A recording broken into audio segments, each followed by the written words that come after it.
केते जन परमेश्वर को निकट रे निजे को भांगी पड़ुछु समस्या आसिले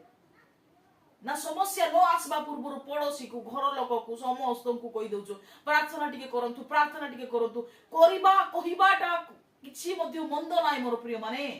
किंतु जेते बेले निजे को निज जीवन जेते बेले समस्या कष्ट आसुची थोरे निजे मते प्रार्थना करी उपभोग टिके करंतु जे परमेश्वर को उपस्थिति केते स्वाद विशिष्ट जहा कि हिजकियों को जीवन रे प्रमाण सदृश देखुछु ताहा सुनी सारिला परे केते आनंदर विषय हिते नै कि आमे प्रार्थना सुनिबा परमेश्वर आमे लोतो को पुछिबा परमेश्वर आमे प्रति विषय को बदलाइबा परमेश्वर बोली आमे केबे मध्य चिंता करि पारु नाहु जे ईश्वर ठारे आमे कांदिले हमर लोतो को से पुछिबे जे ईश्वर को ठारे आमे प्रार्थना कले असंभव को संभव करिवे जो परमेश्वर को निकट रे निजर विनती को सुनाइबा से केवल हमर सिचुएशन को